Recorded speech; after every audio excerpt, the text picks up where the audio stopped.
I'm happy to say we've made tremendous strides in a number of areas, including upgrades in technology, equipment, a new logo which we introduced last year, a website which we'll be introducing today, and improved community outreach efforts.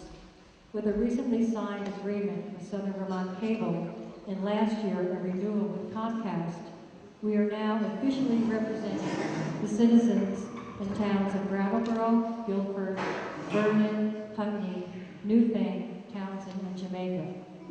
What this means is more opportunity for local programming and community participation. Yay. A major undertaking this year was the development of our new website, BrattleboroTV.org. I'm privileged to officially unveil it tonight. Is it up? It's up. All right, great. The website offers live streaming of channels 8 and 10, as well as video on demand. No doubt many of you witnessed the value of these services during the throes and aftermath of Tropical Storm Irene. What's interesting to me about Windham County and Vermont in general is its ruralness and the topography that makes it so difficult for mass communication. I mean, I spent most of my years in New York City, and to be watching New York City here in Vermont when we were going through the throes of Irene, and to see every 5 seconds there was something new on the air. You know, it was quite, we don't really have that 24-hour news reporting like they do in some more sophisticated areas. But we had some really terrific work done by the Brattleboro Reformer, Tim Johnson of WTSA, and certainly BCTV, which brought many of us the news of the flood. And really, they all get a round of applause. They spent many, many hours working very hard. So, thank you for that.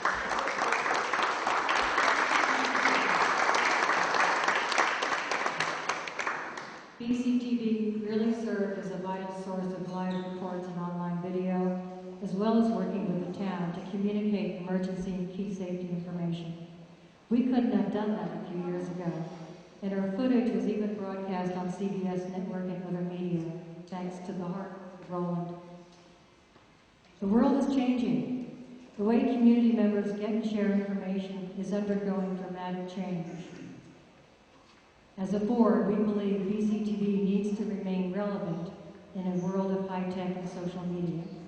The market for grants and sponsorship is more competitive than ever due to a poor economy. PEG access, let's face it, has somewhat of a blurred image. We hope to change all that. As we look to the coming year, our efforts will be focused on increasing the awareness and image of BCTV, along with board development and fundraising. As an officer, I will continue to oversee our upgrades in equipment and user-friendly technology, including enhanced training opportunities and new local programming, especially to engage youth and seniors. As we move to fulfill our goal of becoming a true community media center, as a board, we will also be overseeing the design and building of a new studio set. I encourage everyone in our community, individuals, nonprofits, local businesses, farmers, artists, entrepreneurs, writers, etc., to take advantage of the tools and training BCTV offers so that you can produce your own stories and share them with your neighbors and the world at large. Let me also take this opportunity to thank all of our volunteers, sponsors, producers, members, and especially the staff and our executive director, Cora Trowbridge. And now,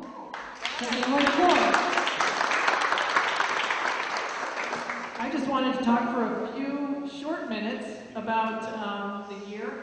I did write a scintillating, fascinating, exciting annual report, which you can find in the back table, that has a lot of statistics, and about our programming lists of our series, our programs, our producers, our volunteers.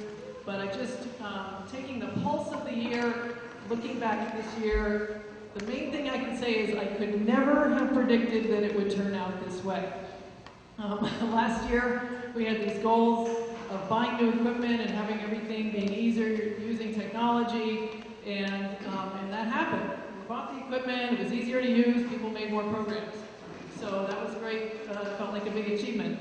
This year, we had these two main goals, one of which was to sign a new contract with Southern Vermont Cable, and the other one was to launch this website with all these moving parts. And we started out in the fall, where Southern Vermont Cable had its certificate of public good coming up for renewal. We thought, okay, this is straightforward. We can just get in there and use this opportunity to negotiate a new contract. Well, it just wasn't that simple. And we ended up having to go before the state to keep from being completely cut off as a provider. And we also we had to have people testify at a hearing. Some of the people in this room came and testified at a hearing in Dummerston before the Public Service Board hearing officer. We eventually became a statewide news release, which a clip of which you're going to see later on WCAX that went all over the place. And things looked a little bit desperate. And later, we worked it out, and we got a new contract. And lo and behold, there we were in June, filming the Leland and Gray graduation for the first time ever on BCTV. So that's a whole year of really big ups and downs, something that I would not have predicted. Also, what we weren't aware of any of this year. Well, we knew it was election year, but we didn't know that we were going to be having the first Windham County governor to be elected in however long it's been, a long time. Since Gaken.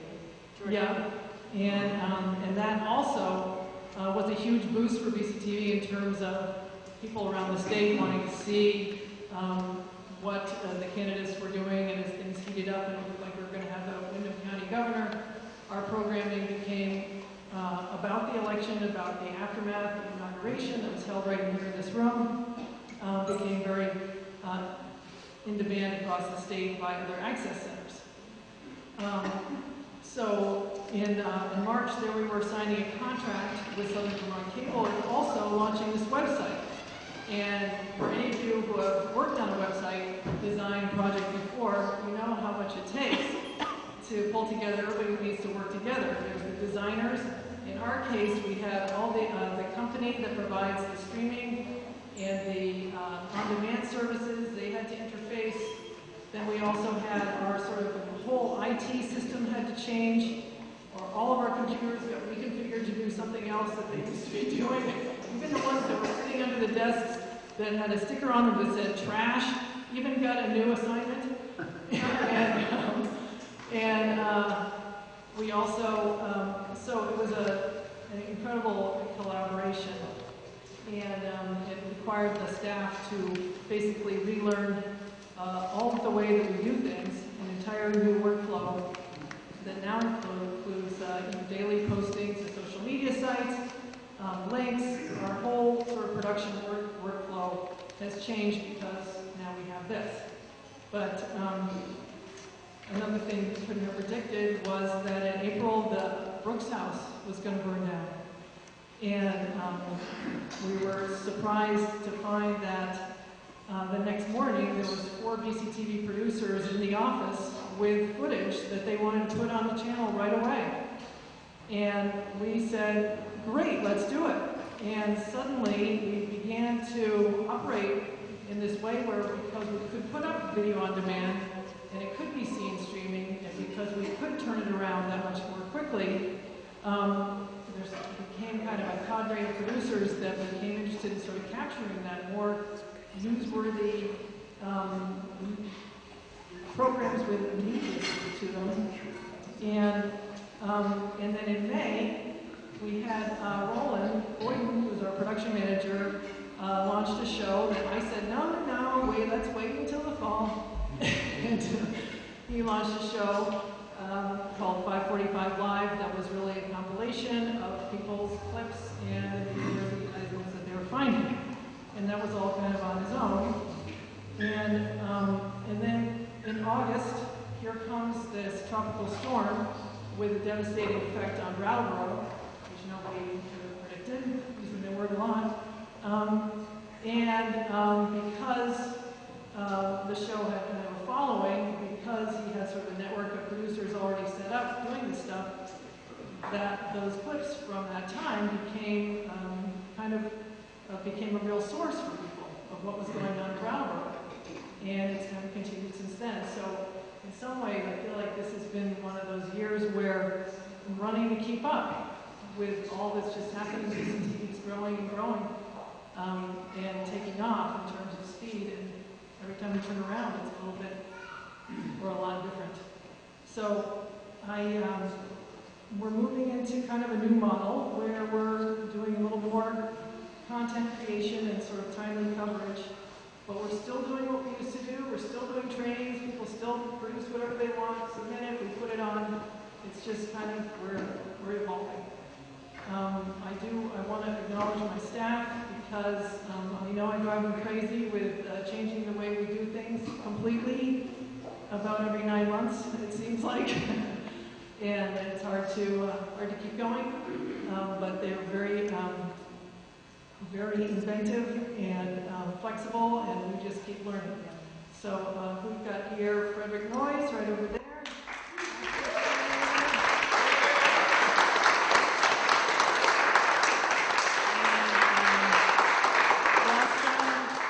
And Popelka right there.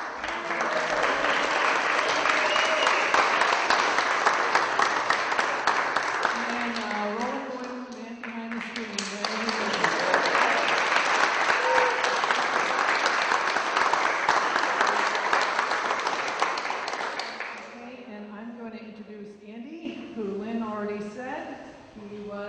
Came from New York, right, to Brattleboro. I don't know if it was to take this job, but then you did take this job. Okay, well, you can tell more about that. And was active in the 90s, and we actually, Andy's going to come on up, and we've got some clips to show you from that time. Yeah, you want to watch? Yeah, I'm going to watch. Okay.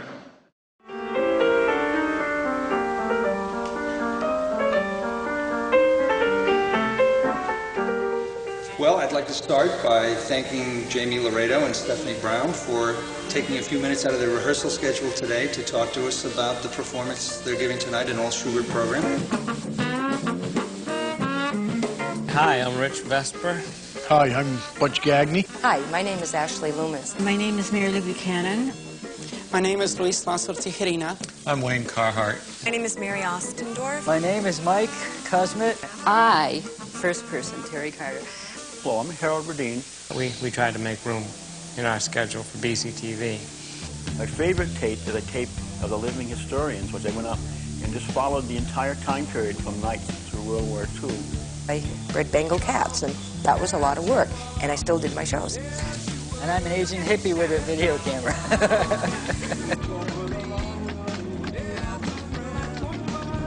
We know it's not always this easy, but if you can say no to the easy things, maybe the hard things won't be so hard. Sometimes no is the only answer. All those in favor say aye. Aye. All right, you have to come back up. Get back up here, Aaron. And you'll be joining us too at this time, Daryl. And Darlene. And Darlene, of course.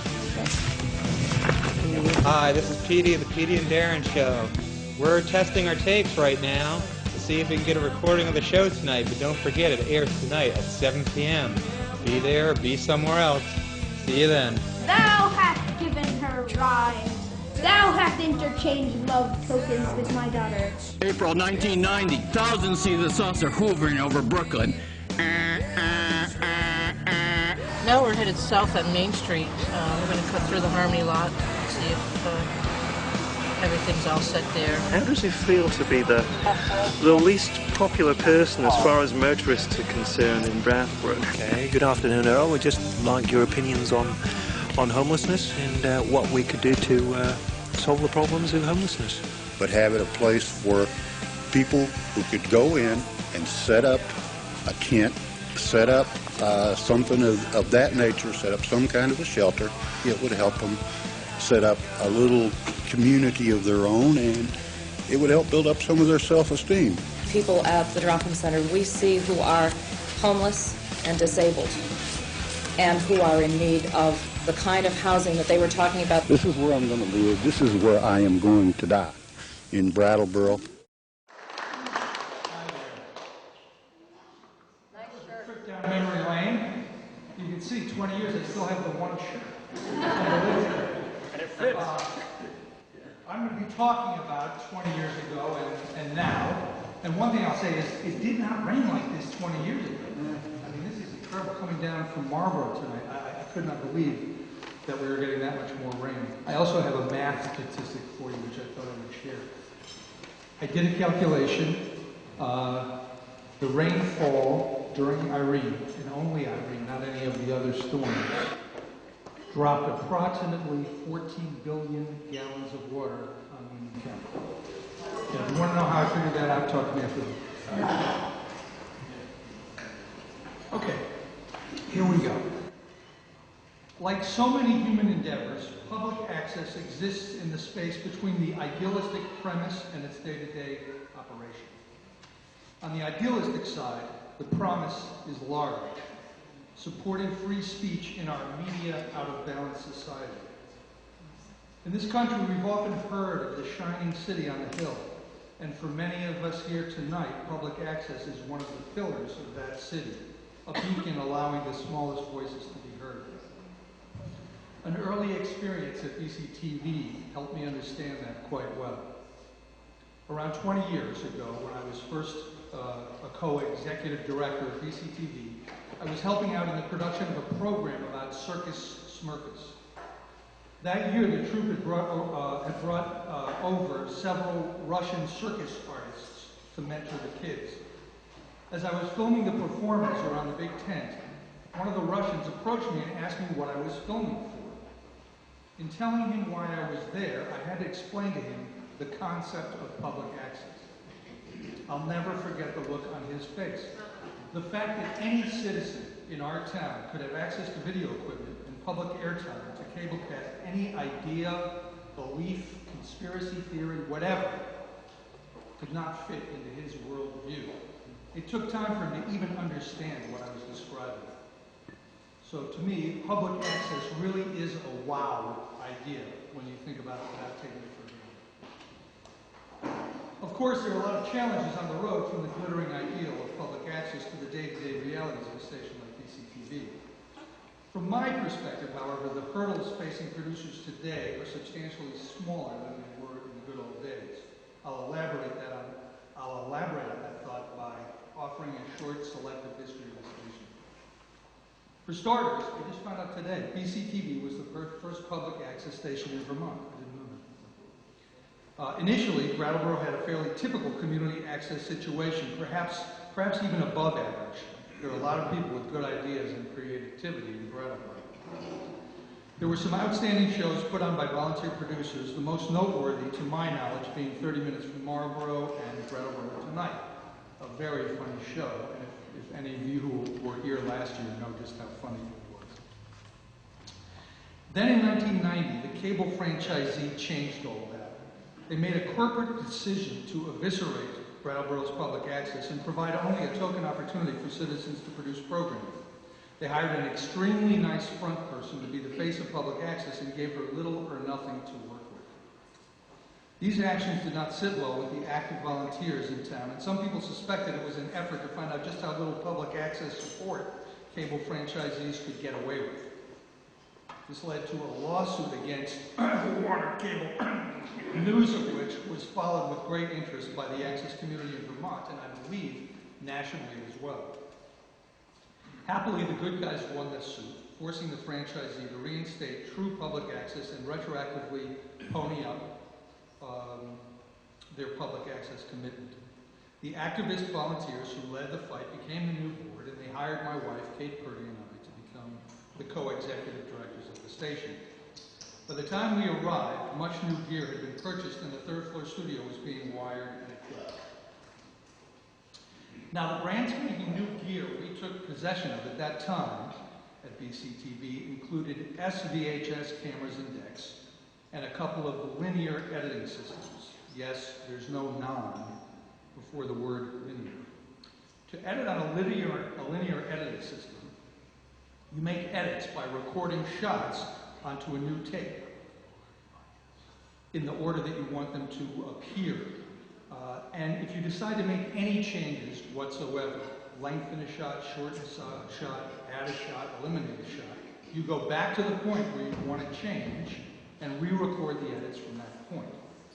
If you got several minutes into a show and realized you wanted to change something in the first minute, ouch. It was an extremely frustrating process and slow. There was no computer control of the on-air system, and the cable franchisee provided the station with a pretty sad modulator, which is the piece of equipment that determines the picture and sound quality of the cablecast signal. The quality of the cameras was about the quality of VHS video. Anybody remember VHS video these days? And since in editing you were re-recording the original footage onto a new tape, you were down at least a generation before you even encountered the modulator. The cameras were called prosumer, emerging of the words professional and consumer, but they pretty much left off the professional part of the deal. Focus was relative as opposed to fixed, which means that you could spin the focus wheel forever in either direction. So trying anything ambitious with focus was out of the question. I could go on and on. To get programming on air as scheduled essentially required manual oversight. So someone had to double check the process a minimum of once a day to ensure the machines were doing what they were supposed to do. Virtually every weekend saw visits to the station by an employee to reset or reprogram the decks. Writing up the on-air bulletin board was perhaps the most Byzantine operation at the station. 3/4 of the way through writing up the announcements, they would all suddenly disappear, never to be seen again. You'd start all over again from scratch. Then you'd save your changes, and they'd go somewhere on the computer that no one could find. And when you hit run, somehow last week's messages would come up, not the ones you had just typed in. Many, many volunteer hours were wasted on that Amiga. Oh, and the graphic options and layout possibilities of the Amiga rivaled the level of nursery schoolers. No offense to nursery schoolers. We had no idea how many viewers we had. The closest thing to a Nielsen rating for BCTV was when the signal went out or went totally haywire. How many phone calls did we get to let us know? We assumed a handful of calls represented some fraction of the number of viewers. A 100th, a 20th, a quarter? Who knew? Eventually, some ambitious producers created a live show with a call-in segment, which was called Guess What's in the Unlabeled, Unopened Can? with a prize to the winner. And they were popular enough to get a really healthy number of calls. It relieved us that we were being watched. And actually, on a side note, I'll tell you, the producer of that show somehow cracked the code of the seemingly random string of numbers that are printed on, bare metal cans. So he always could figure out what was in the can.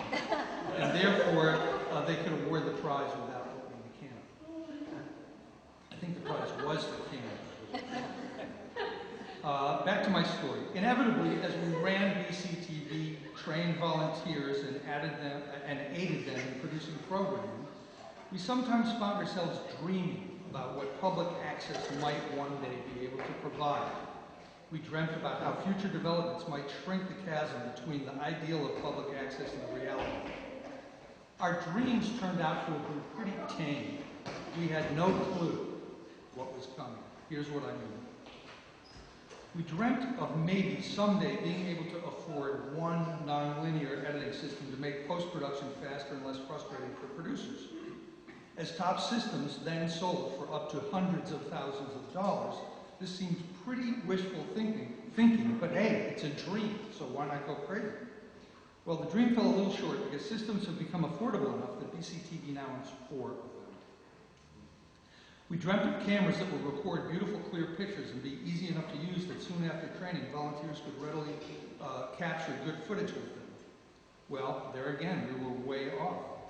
Not only does BCTV own and provide numerous such cameras that capture footage equivalent of $20,000 cameras from our time, But many residents in Windham County regularly carry a video camera on their person 24/7 on their cell phone. And those cameras capture footage that one can see regularly on primetime television anytime breaking news occurs. If you had told us then that a teeny little thin cell phone would one day incorporate video technology, we would have laughed you out of the station. As you can imagine, with what has happened with computers in the past 20 years, all the issues with creating bulletin boards and scheduling on-air programming have pretty much disappeared. I also want to add a little here for a minute. We also dreamed, I didn't think this when I was writing the speech, we also had always dreamed of having a daily news program. And we also thought that was a huge challenge because, you know, to prepare a program and make it every day, I mean, it's really, really hard to do, but lo and behold, 5:45. Very good.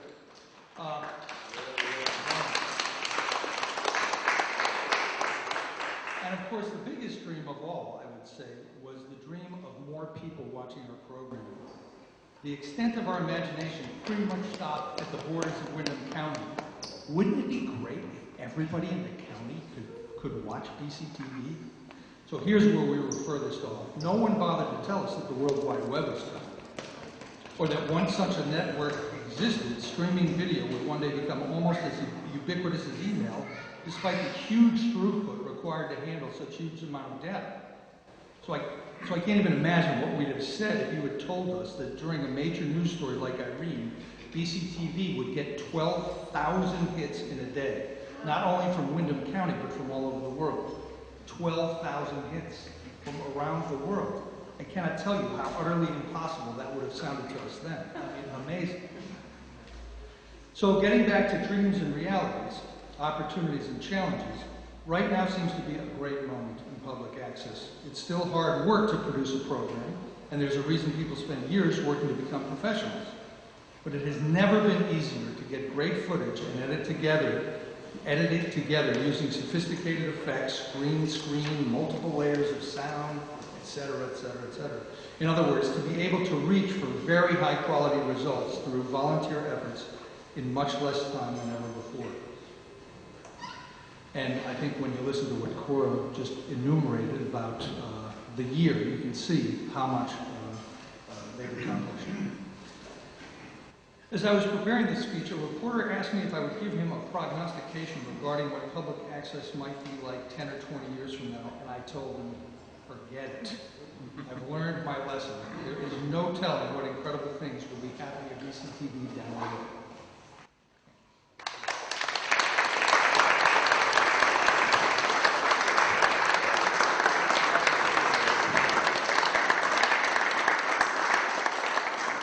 So I think if I'm up, that means it's time for us to watch our yearly montage, which is somewhere between 5 and 10 minutes that I get to put together of every single program we've done in the last year, which is something that I think is very exciting, but I also dread. So now that it's actually done and I have it in a form I can show you, I'm very relieved. But this year in particular, it sounds very cliche to say that the program we make gets better every year, but if you take a sec to actually think about what that really means, and not just the cliche, this year we really did produce programming that I felt was better than anything we've ever produced before. There was a wider array of programming, production values went up, the immediacy of what we were doing went up, and the distribution and all of it. So I'm very excited to show you this montage. And that's about all I have to say for it, so see if we can get it to work.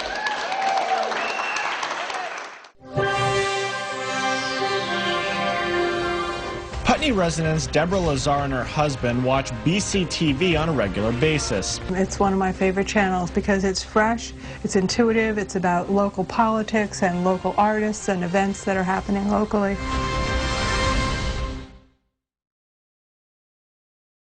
Hi Peter, welcome back to town. It's great to be home. I am just so extraordinarily grateful to Windham County for electing this little Putney boy governor. You did it, and we are going to do great things for you. Thank you so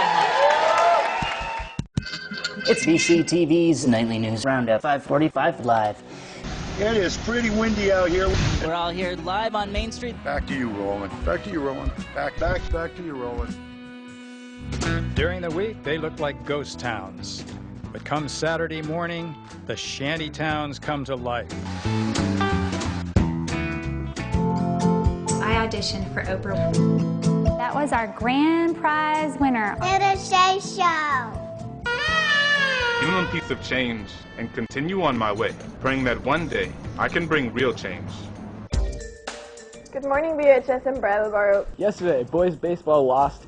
Hey, Cooper, how's the weather going to be today? Where is my head today? It was wild. Town without pity. They say Brattleboro can turn a good man bad while he's still in the womb. Good evening. Good evening. Today's top story. We have a clone problem. These clones are out of control.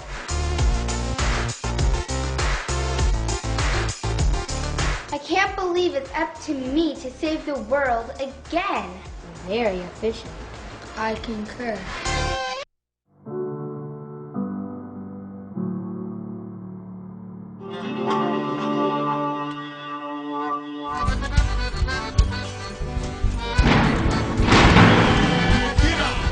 The film you're about to see is a compilation of clips taken from the night of July 11, which is the night before the 12th July parades in Northern Ireland that commemorate the victory of William of Orange. This is a great opportunity to work in the building to connect the kids from Clark Canal with their community.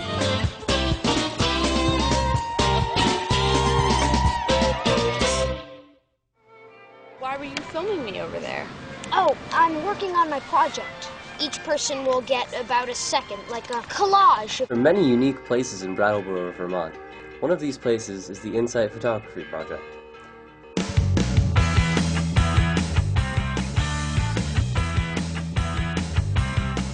Previously on The Climate. WVEW, Brattleboro's on the non-commercial community radio station.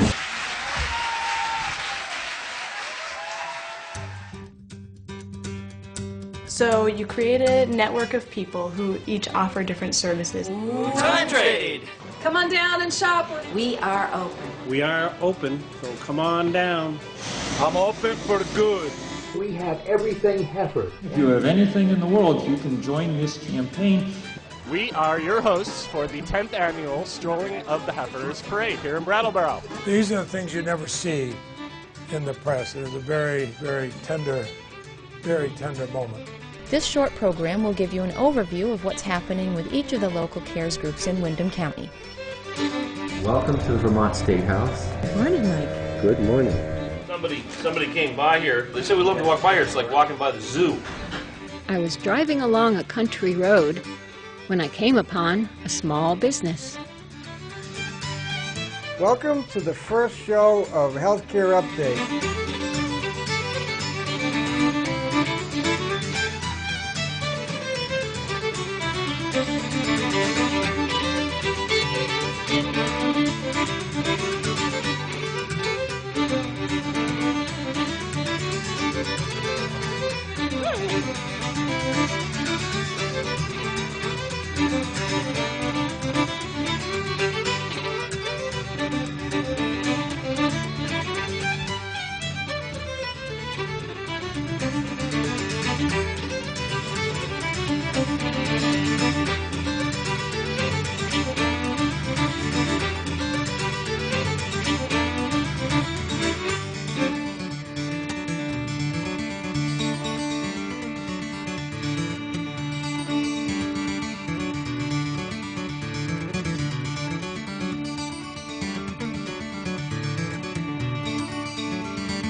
We're lucky to live in Vermont, where communities come together in tragedies to turn tragedies into opportunities. The Brattleboro Police Department, along with the Vermont State Police, are currently investigating the shooting death of a 59-year-old male. Last night, local residents held a vigil for Michael Martin on the Whetstone Brook. This is Brattleboro, Vermont. I'm on Flat Street here, and as you can see behind me here, the street is completely flooded. You have people up to their knees in water here, cars that are completely submerged. Route 9, roughly from Route 91 over to Bennington, is closed off. There's flooding everywhere. I want to thank BCTV. They do an outstanding job, and for the staff and all the volunteers, thank you for all you do and provide for not only our community, but the surrounding communities.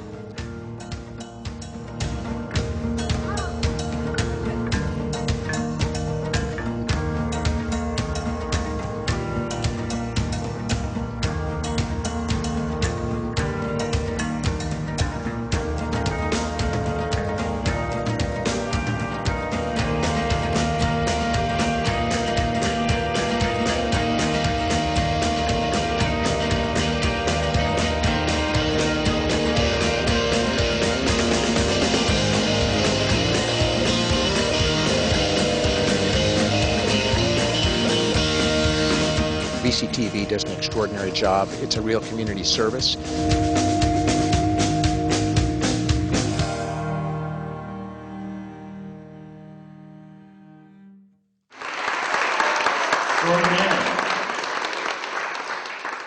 little cross-section of pretty much everything that happened on Channels 8 and 10. We want to spend a few moments and recognize the many volunteers who help to make our station unique, and our programming at times exceptional and always important. We're going to ask nominees to stand up. We're going to show short clips of their programming, and then ask the nominees to stand up and be recognized after those clips show. So if you could just be prepared to do that, that would be great. And we're going to do a photo op afterwards, group photo op. So actually, you'll collect your awards all together at the conclusion for the photo op. First category is our sponsor of the year. This is an underwriter of all local programming here on BCTV, and also an organization that stepped up to become our first live streaming sponsor. Which has really been great because it's allowed us to, as you know, deliver our programming live to you on the internet, whether you have cable or not, wherever you are in the world, etc. So that's been really exciting. And that recipient is Dan Yates from the Brattleboro Savings and Loan. Thank you so much. A long time sponsor. I don't believe you're here tonight, but we'll see that in We're here with Dan Yates, the CEO of Brattleboro Savings and Loan. Hey Dan, how are you today? Doing great, Joe. Thanks for coming down. Great. Tell us a little bit about what you're doing here. Well, it's our way of saying thank you to the community, thank you to the people for supporting us, and just an opportunity for us to give back a little bit of what we take in. Thank you so much, Dan Yates, and everyone at Brattleboro Savings and Loan for being longtime supporters of BCTV. Our next category is the Community Partner of the Year. And community partners are folks who build bridges between their various organizations and BCTV to create community programming that helps us find out what's happening in our own community. First finalist is Judy Myrick from the League of Women Voters, a longtime collaborator.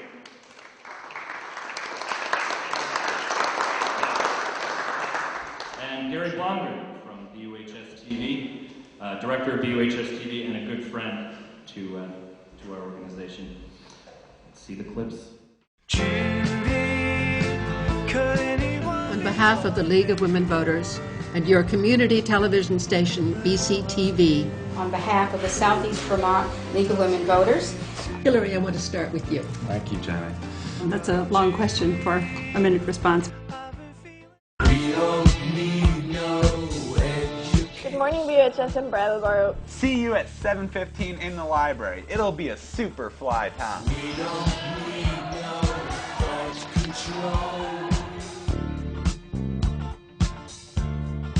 Today we have a high of 83 and a low of 64. Back to the desk. Now back to the desk.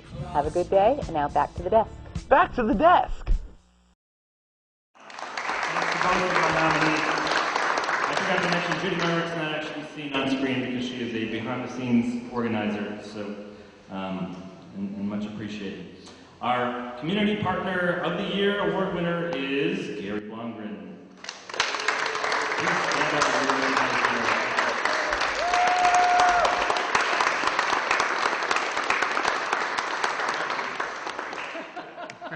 All right, next category, Volunteer of the Year.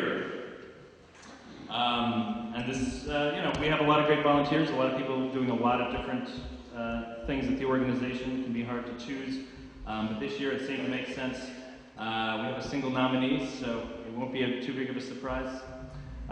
What the answer is as far as the winner, Wendy Mason. For the volunteer, her time as a camp operator, very human director, and is there when we need her. Thank you so much.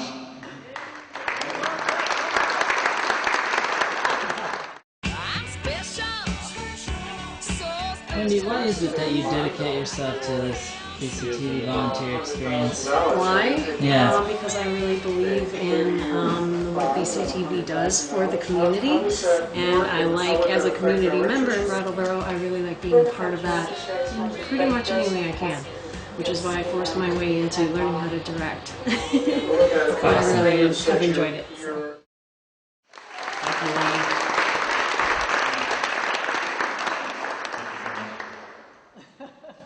All right, new producer of the year is the next category, and our two contenders are Clark Glennon, who Clark was our summer intern this year, maybe our first intern, we're not sure, but at least in recent memory. Clark did all sorts of great work on the summer camps with us this year. He also helped put together several orphan projects and also produced several programs of his own, some of which you saw here in the montage. And our other finalist is Austin Rice, a producer who delivered in both quality and quantity. As writer and producer, Austin brought a level of polish and creativity to his program, Noah, which was over an hour and a half long, and you saw a couple of clips there that were pretty amazing, and here's a little more of that. I got a good reason. I'm gonna buy my raft on the Mississippi River. No, Shen, we're not doing Huckleberry. Why were you filming me? Each person will get about a second, like a montage. 60 seconds times 60 minutes equals 3,600 people per hour. My top priority at the moment is to return to the field of light, for it's only there that I can get taken home. Until then, I'll just have to go along with these imposters and pretend I don't know their secret. Sir? Sir? What's wrong with you? Get the hell off me.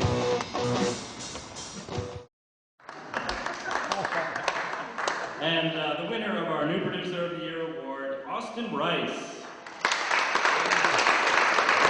Next category, New Series Producer of the Year. As it sounds, these are new series that appeared for the first time this year and have added and accentuated our programming in various ways. And our finalists are Richard Davis, the Healthcare Update. Richard's been sharing his message about healthcare, working with both Daryl and Joe, and then became the producer of his program. And Deshae Peacock, who started with an idea, entered a contest that Oprah Winfrey sponsored, and brought her program to BCTV, and has gotten a fair amount of attention over the last year or so.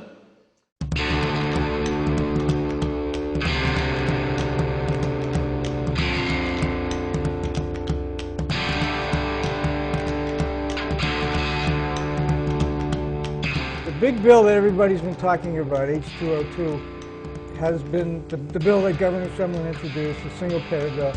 You might know us and you might not, but by the time we're finished, you'll know us a lot better. I want a girl with shoes that cut and eyes that burn like...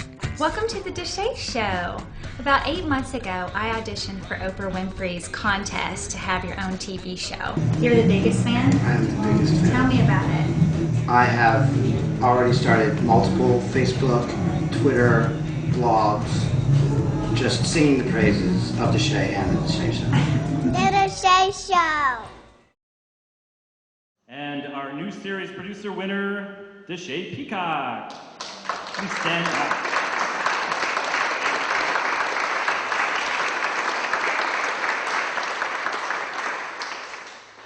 All right, next category is Producer of the Year, and we had one extra nominee. That's how difficult it was to choose amongst these. Our first finalist, Bill Holliday.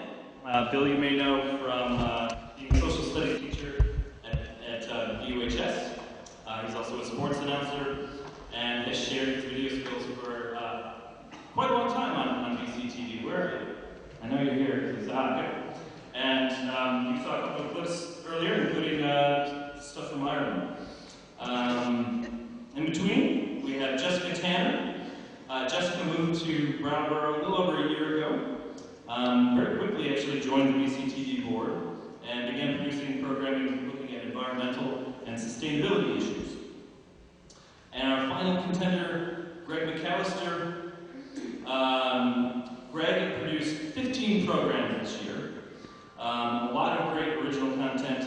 Some were personal, some were for community organizations he was involved with, such as Hospice and Reduce Salvage.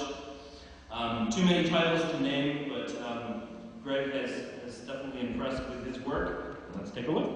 I can't believe the news today. Thank Bill again for having this experience. Behind me is our program for tonight. It is a live program, so if you are so motivated, give us a call. The film you're about to see is of William Bill, known as the Twister, McQuiston.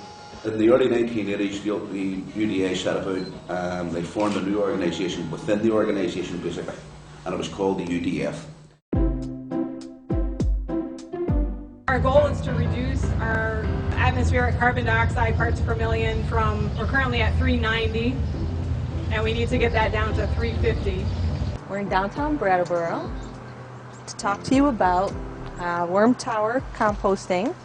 In my personal life, I'm able to compost and recycle, but I wanted to do more. This is Keith and Melanie Fletcher. They're about to move into a new house. This one. First, though, it has to be delivered to the site of their old house. With the Sultans, with the Sultans on swing.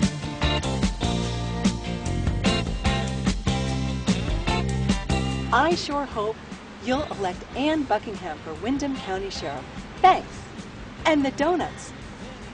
On me. And our winner in the category of Producer of the Year, Greg McAllister.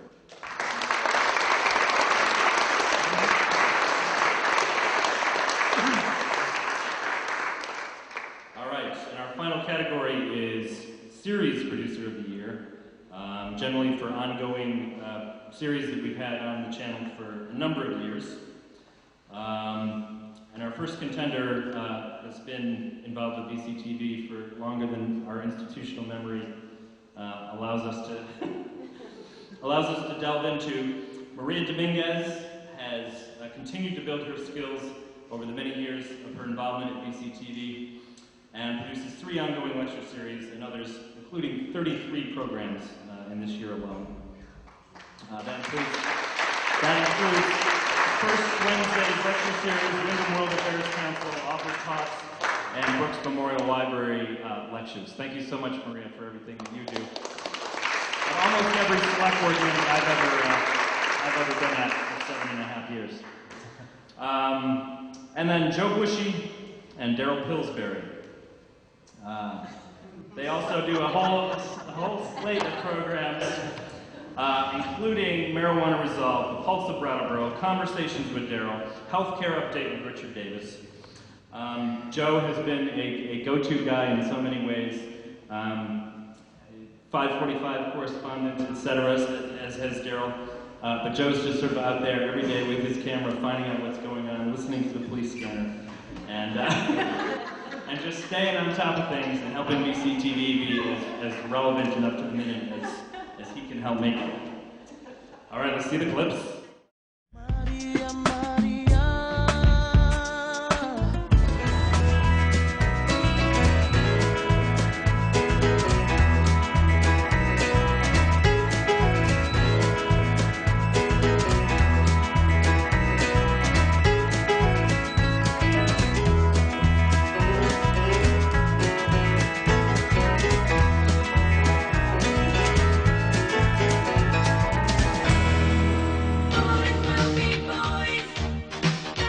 Start again, Joe. We're here with a weather report for today. Plowing driftwood. I'm going to spin it around to my co-captain here, Joe. We've been listening to the scanner for a while here, Rowan. Welcome to the Marijuana Resolve Show. I'm here today to talk a little bit about the Windham County Heat Fund. This is Daryl Pillsbury here again with Richard Davis from the Vermont Citizens Campaign for Health or whatever that's it. You make me feel so good.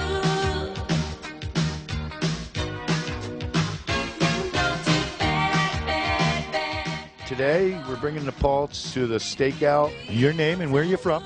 Abby Hughes, Park City, Utah. Well, I hope you're having a great time at Gallery Walk tonight. What else should I say?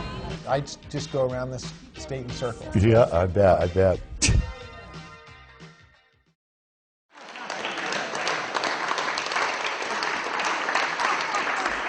Hard decision here in this category, but the winner of the Series Producer of the Year goes to Joe and Daryl.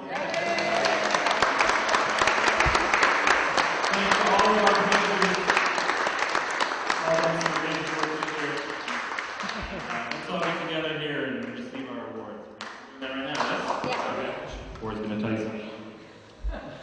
Okay, great. And like I said, we want to do a photo with all the finalists and all the winners here on the steps.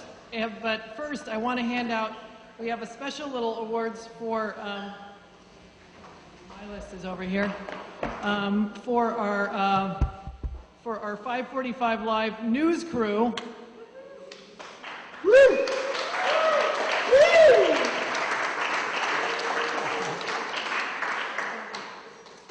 We have official, sort of official, BCTV press passes.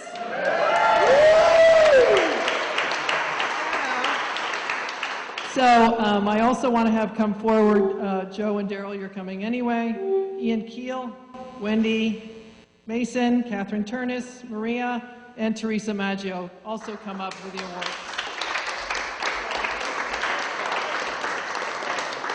To receive your press pass. Finally, Blas and I cooked up a special little surprise because we have a couple of people here who are getting recognized around town, but we wanted to make them even more recognizable. So Joe and Roland, can you come forward here?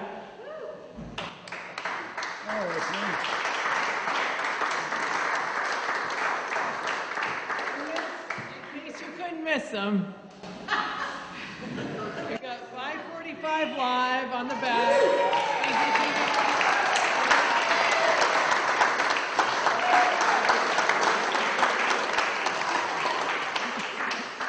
Is Daryl still here? Daryl, come up here. Daryl, come up here. You too. Yeah.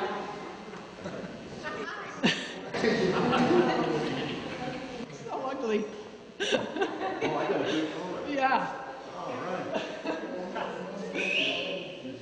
Anyway, I think that you get from all the conversation, there's been a lot of group effort, but these three have really gone above and beyond. And I know some people, there's some saying about success being a certain small percent of inspiration and a much larger percent of perspiration. what is that saying? Oh, whatever. But I got to say, Roland Boyden, very young man, but he's got a lot of inspiration for all of us in this room. Many producers have been really inspired by his work, but he's got the perspiration, and I don't mean that literally, to actually do the work. So I want to congratulate you.